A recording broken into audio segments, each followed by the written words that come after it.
sure there's no money in the kiddo.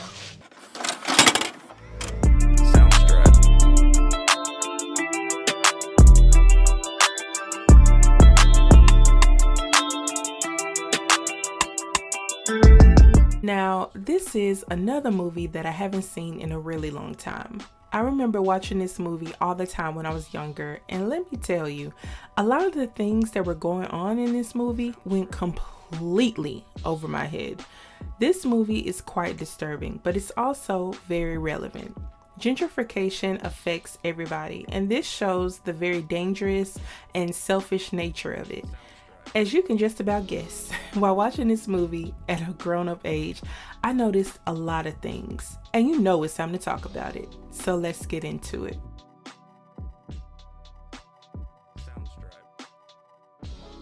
Before we jump in, I have to set this up. We are shown a tarot card that is meant for our main character.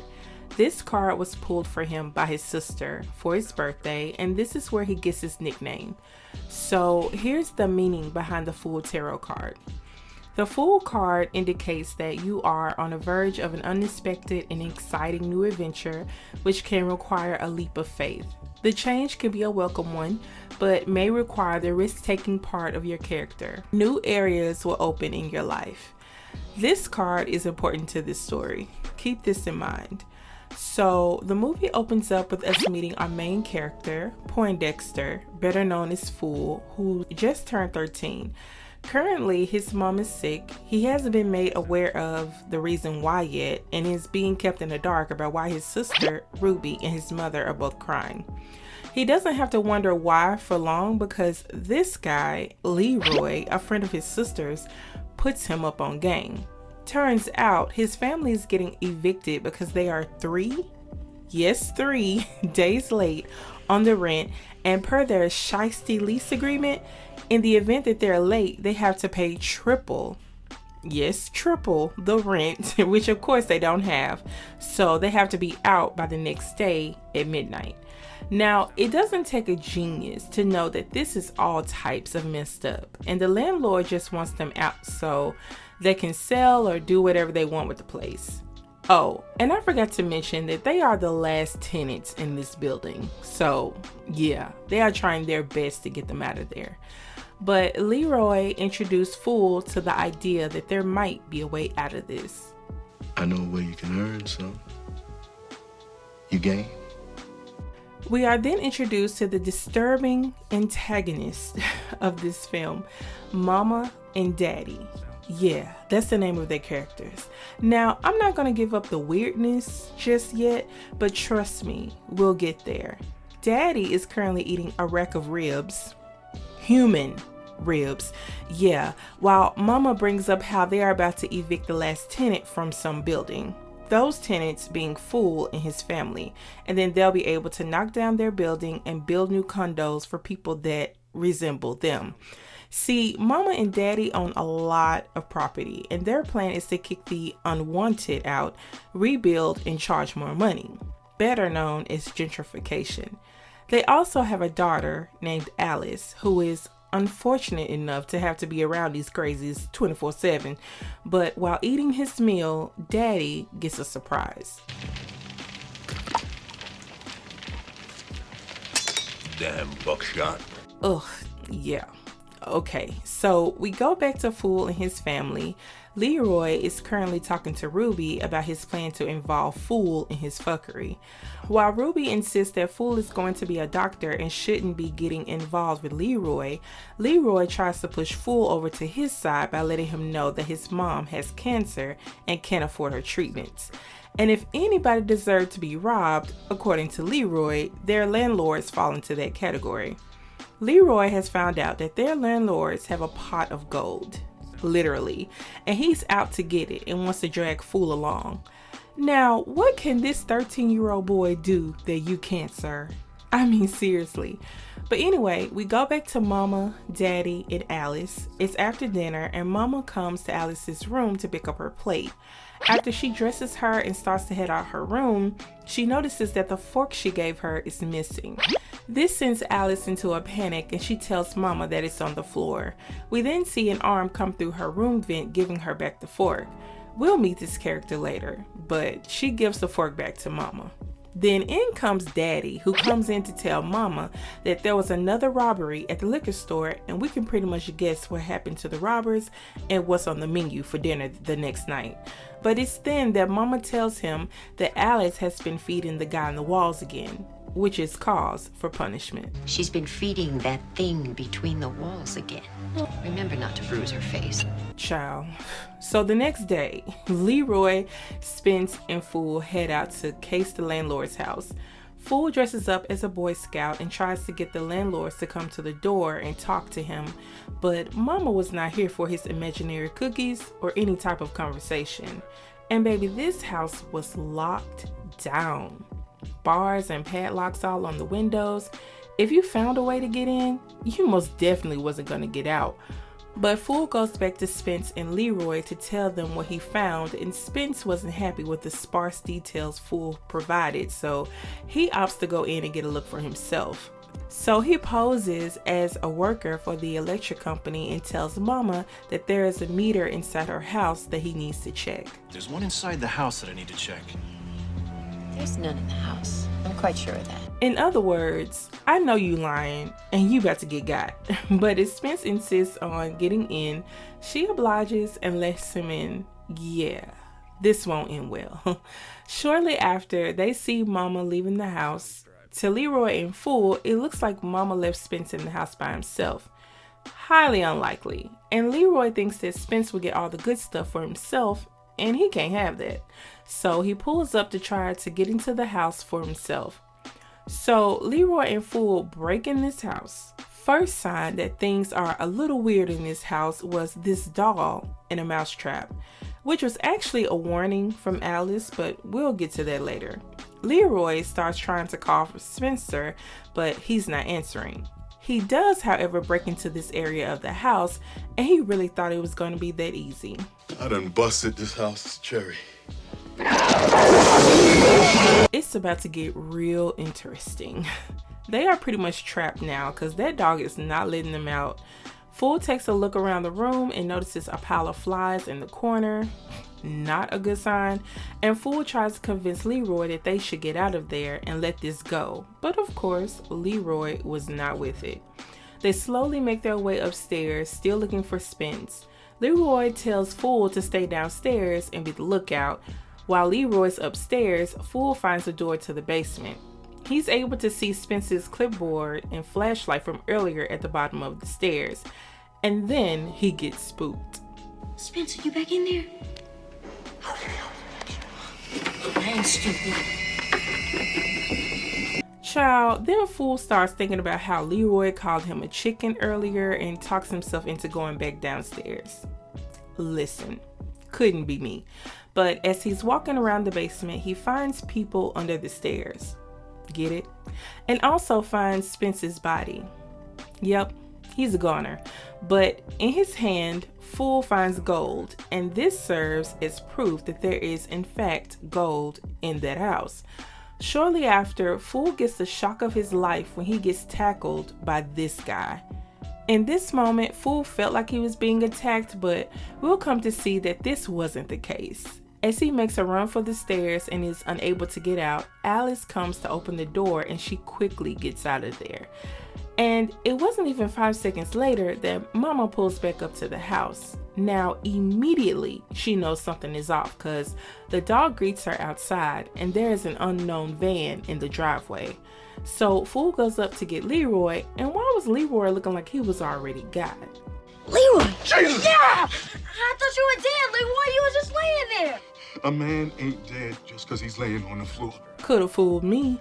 But anyway, Fool tells him that Mama has made it back and they gotta get out of there before they end up like Spence. So they head downstairs and see Mama and Daddy at the back door. When Fool tries to get out of the front door, he gets the shock of his life. Literally. And Leroy just leaves him there. And I guess this should have served as a warning of what Leroy would do next, but Leroy tells Fool to stand there to distract the dog, but that doesn't work because he makes himself known and the dog goes straight for him. As Leroy and Fool try to get away from the dog, Fool uses the doorknob to their advantage and knocks the dog out. They head upstairs to try and hide, and Leroy ends up doing the most slaw shit ever. No room. Baño. Now, this 13-year-old boy didn't even want to be a part of this. You pretty much bullied him to do this, and you sent him out like that? Child, Daddy heads upstairs to handle business while Mama locks the home down. For a second, it seems like Daddy won't find them, but when this guy comes through the wall and scares the hell out of Leroy, Leroy gives up his hiding place, and of course, he gets got by Daddy. And Mommy and Daddy think they've gotten the lone robber, not knowing that Fool is still in the house. As Daddy goes upstairs to clean his mess, a familiar hand shows Fool where to hide, and baby, he gets a nice little surprise. Alice ends up showing him an exit and leads him to the bathroom. He learns that Alice has never been outside and doesn't know how to get him out. She even tells him that the people under the stairs have all tried to get out before, and that's how they ended up there.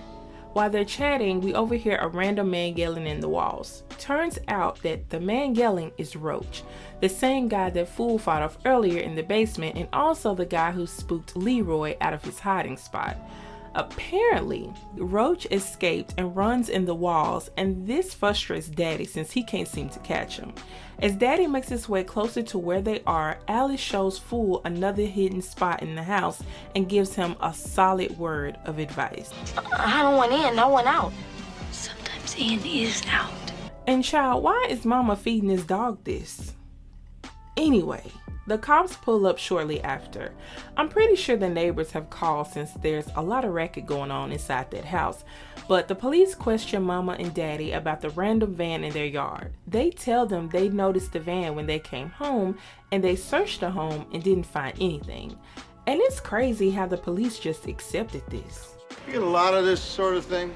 It's as if we're the prisoners and the criminals roam free. And it's after the police leave that they notice a scout uniform in the van. The same scout uniform that Mama saw Fool in earlier. And it's then that they realize that there's another person for sure in the house. We go back to Fool, who is running for his life from this damn dog. I swear this dog was chasing him or somebody for a good chunk of the movie. And then Fool asks a question that he really didn't need to know the answer to. God, what are they feeding you? Yeah, so as soon as Daddy makes it to where Fool is, he gets saved by Roach and grabbed inside the house walls. When Roach mocks Daddy, Daddy sends his favorite pal into the walls to handle some business, yet again. Roach had a plan for baby Cujo and gave him a toy and sent his happy ass on. I swear this house has so many hidden passageways. But yeah, baby Cujo ends up in the kitchen, so now Mama and Daddy know that Fool has made his way to Alice. We go back to Fool and Roach, who are now in Alice's room. It's here that we learn that Roach can't speak because Daddy cut out his tongue. Speak no evil. Yeah, and Fool speaks facts. Your father's one sick mother, you know that? Actually, your mother's one sick mother too. Alice warns him about speaking ill about her parents, not because she disagrees, but because if they hear him, they will have him looking like Roach. But before they could even learn more about each other, Daddy busts in with a gun and shoots at Roach, and he hems up Fool. And Mama goes in on Alice.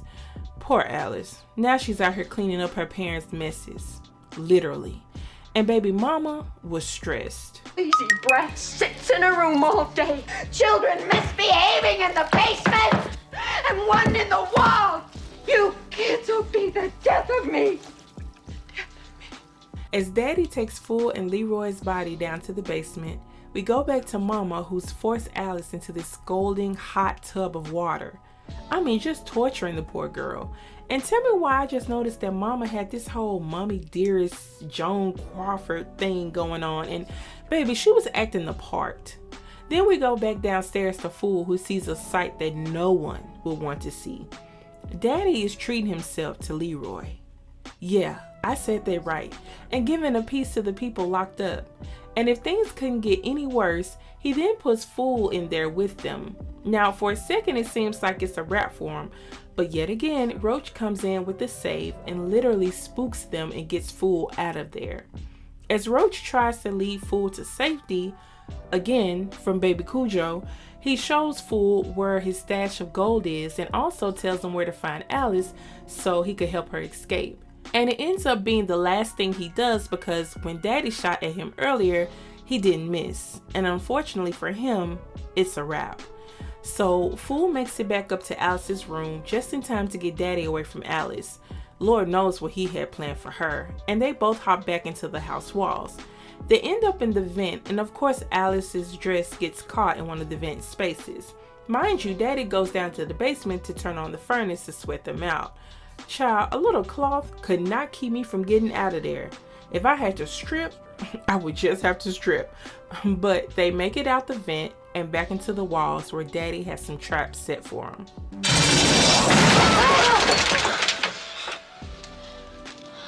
We gotta be careful.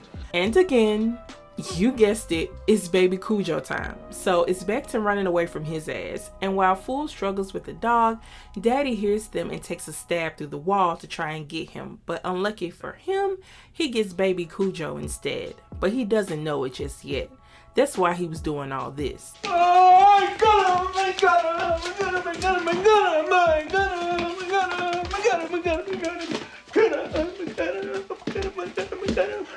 And Mama couldn't trust his word worth a damn and asked him to prove it. And child, neither one of them expected this. Oh shit. You killed Prince! We go back to Fool and Alice, who finally made it to the top of the house and have found an exit. Fool plans to slide down into the pond and get away, but Alice, child, Alice is scared of the outside. You mean to tell me that you'd rather stay inside and deal with this and all of this mess than escape? You more afraid of what's out there? Baby, what's going on in the world has nothing on what's going on in these four walls, period. But we also have to understand that the dysfunction she was raised in and probably the many lies she's been told by her parents are all that she knows, so there is a real fear there. But Fool is forced to leave her and makes a leap for it and narrowly escapes. And of course, Daddy couldn't take that loss. So we fast forward to Fool bringing the gold to a dealer where it's confirmed that the gold is in fact real, which means that they won't be evicted and his mom can have her operation. Listen, they can basically buy the block at this point, but it's here that we find out that their landlords, who we've come to know as Mama and Daddy, are not husband and wife. Oh no, Mama and Daddy are actually brother and sister. Yep, you heard me right. And Alice is not their daughter. She's a girl that they snatched up years ago. And they have a dark history too. It was implied that there was inbreeding going back many generations. The family once owned a funeral home and have been causing chaos in the neighborhood for years. After hearing all this, Ruby tries to warn Fool to not go back to that house. But you already know he plans to go back to save Alice and the others trapped there. So Fool ends up calling the police and reporting a case of child abuse, causing the cops to go right back to Mama and Daddy's. At this point, you would think that they will go lurking around. But of course, Mama and Daddy have this handled. They sweet talk the cops yet again by feeding them unlimited coffee and cookies. As the cops look around upstairs, they find Alice's room and questions Mama and Daddy since they claim to not have any kids, and you already know they had a lie prepared for that. The Lord saw fit to come and take her. In a sense, she still lives here. Later on, when the cops finally leave, they let their true selves show. I don't want to see another cop or cookie in my life. Burn in hell. Forever and ever in hell. Anyway, Fool has made it back in the house. He used the cops to keep Mama and Daddy distracted so that he can get back in. He stops in the living room to get a weapon and slowly makes his way upstairs. The closer he gets to Mama and Daddy's room, he starts to hear their conversation. Or so he thought. If I should kill before I wake, I pray the Lord my soul. Turns out that Mama and Daddy have been waiting for him. Yet and still, they weren't a match for Fool. Fool whacks the hell out of both of them and runs downstairs to unlock the downstairs door. Meanwhile, Daddy is running through the house, unable to find him again. Fool is finally able to find Alice chained up upstairs. They really chained this girl up in the attic. Before they could escape, Daddy comes up to check on Alice to make sure that she stayed put. And this scene was so weird. I think he was planning to take advantage of the situation, if you get what I'm saying. But anyway, Fool tells Alice that Mama and Daddy aren't her real parents, which changes her outlook on things and brings out a savage side that we'll see in just a few. When Fool suggests that they jump into the pond, Alice lets him know that when he escaped before, Daddy put rocks and glass at the bottom of the pond to make sure he wouldn't escape again. So now they have to find another way down, which leads them to their only option, the chimney. We go back to Mama and Daddy upstairs, and they are currently arguing about Alice. You should have let me kill her. You stay away from Alice. She did it with him, I know it. Not my little girl. She's a whore. This fight is interrupted when they hear noise coming from the chimney. When Daddy shoots into the chimney, Fool acts like he's been shot, which of course excites Daddy. But when he looks back into the chimney, he gets a surprise.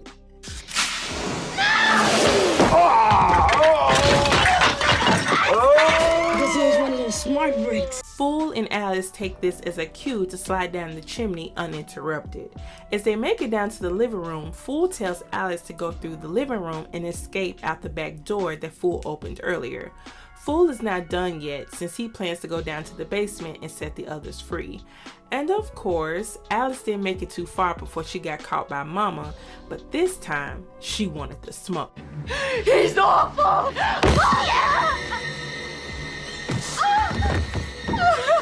Go to hell! And that's all it took for Mama to switch up and agree to Daddy killing Alice. These people are so disturbed. But as they're in the kitchen, they hear noises coming from the basement and think that Fool could be down there. And they were right. You know a prayer? Say it. Listen, he should have expected that. How many times at this point has he slid down them damn stairs? While Daddy tends to Fool, there's a knock on the door. Turns out it's Ruby. My name is Ruby Williams, and I represent the Association of People who have been unjustly evicted, exploited, and generally fucked over. We then cut to Fool and Daddy in the basement, and things are getting intense. But then there's another knock on the door, and Ruby continues. With help this time. Not only are you bad landlords, but 10 times worse.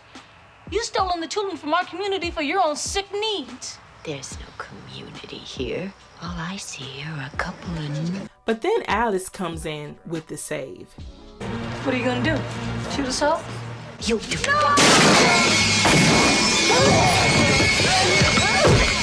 Listen, Alice is completely over it. Meanwhile, down in the basement, the others end up bringing Fool in with them to protect him from Daddy. While Daddy tries to find him, he gets distracted by Alice and the guy trying to find Fool, and they send him flying back down the stairs. This guy tells Fool where the money and gold is, and baby, it was a lot of it. No wonder there's no money in the ghetto. Alice and Ruby whisper down the stairs for Fool, but then they notice that Mama is gone and has locked down the house yet again.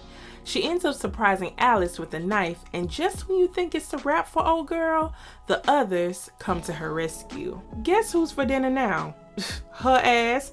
Anyway, the others start coming from everywhere, busting through all the walls, and Alice yet again does what needs to be done, and for the grand finale, she gets met by all the others in the foyer, and she knows she's in trouble at this point. Yet, she turns to Alice for some sympathy that she wasn't gonna get. You hurt your mother. You're not my mother. Never were. And that wasn't what she was trying to hear. She goes for Alice, but she gets got by the others, and they throw her ass down the stairs where Daddy sees her and them. We go back to Fool, and he's finally stumbled on a box of explosives. Daddy makes his way to where he is, and he's thrown off by a trap that Fool has set for him. And Fool lets himself be known. You shoot me and you die too, man. It irritates me when they do all this talking.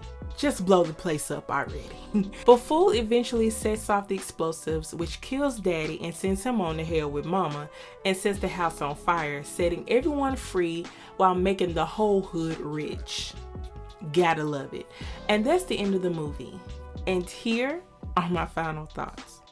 The many things that went way over my head as a child while watching this. Listen, I knew there was some crazy stuff going on, but I really didn't get just how crazy. First of all, I got a bone to pick with Leroy. Sir, you pretty much bullied this kid into helping you rob these landlords. A 13-year-old child at that. Then when y'all got into the house and the situation started getting a little dangerous, you basically leave him out to die. Talking about find your own hiding spot. That was so wrong on so many levels. And let's talk about Mama and Daddy. Child. First of all, I don't know how the fact that they were brother and sister went over my head all these years. I really thought they were husband and wife. And then I also never noticed how Mama had the whole Joan Crawford look going on and was definitely another mother dearest. Full stop. Mama and Daddy were taking advantage of these family struggles by putting outlandish terms in their lease agreements to get them out of their homes. Triple the rent for a late fee, 3 days. And then Daddy worked at the liquor store where every time it was robbed, he killed and ate the robber. They were causing chaos in their neighborhood, yet nobody was suspicious of them. Well, people who had the power to do something about it. The cops came to the house 2 times in one day and thought nothing of it. They're shooting out of windows, finding random vans in the driveway, seeing a child's bedroom, and they just let it fly. Oh, and Mama and Daddy stole a whole child. Had her growing up in this dysfunction, so afraid to leave that same dysfunction because it was all she knew, as messed up as it was. Let me say that I loved how Alice and Roach tried to warn and help Leroy in Fool, and how Roach and the others led him to the gold. I wish Roach would have made it out. I really felt bad for the others though, because could you imagine how messed up they were after that? You're mutilated, been eating human flesh because you didn't have a choice, and then you're set free. I mean, you have money, but money won't heal that trauma. Mama and Daddy terrorized these people simply because they knew they could and nobody would question them. But when it comes to Fool was such a brave and awesome character to watch, and he definitely lived up to the tarot card that his sister pulled for him. Fool literally saved and bought the hood at the same damn time, and we love to see it. This movie always left me wondering what happened to Alice. Where did she go after all that? What happened to the others that were in the basement? And also if Fool's mom was able to beat cancer. I hope she did. And I liked how this movie touched on how ruthless gentrification can be. How people are literally priced out of areas intentionally to bring in a more desired group of people. How people are literally priced out of areas intentionally to bring in a more desired group of people. Or how when people gain homes from relatives in these desired areas, they are sometimes bullied or swindled out of those homes and lose access to generational wealth. It's unfortunate and still a very relevant thing. There was this one story I saw on TikTok where this lady had a condo passed down to her in a very expensive area in Seattle. Her grandparents, I believe, bought that property when it was a predominantly black area and held on to it. And over time, it increased in value, worth over $1 million. And child, those people were bothered. So bothered that they called and reported elder financial abuse or something like that. And they froze all her accounts while they investigated. They were hoping that she'd lose that home. But thankfully, she had other income and was able to keep it and renovate it. So now it's worth even more. Listen, it's wild out here. Anyway, y'all, that's it for this movie review. Per usual, this review will be available on Spotify, Apple Podcasts, and more. Please like, comment, and subscribe if you haven't already. And I'll see you next time, you guys. And for the next review, all I'm going to say is year 2000, one festive widow, Robert Townsend, very meme-worthy. Yeah. Y'all gonna guess this in 3 seconds. Anyway, bye.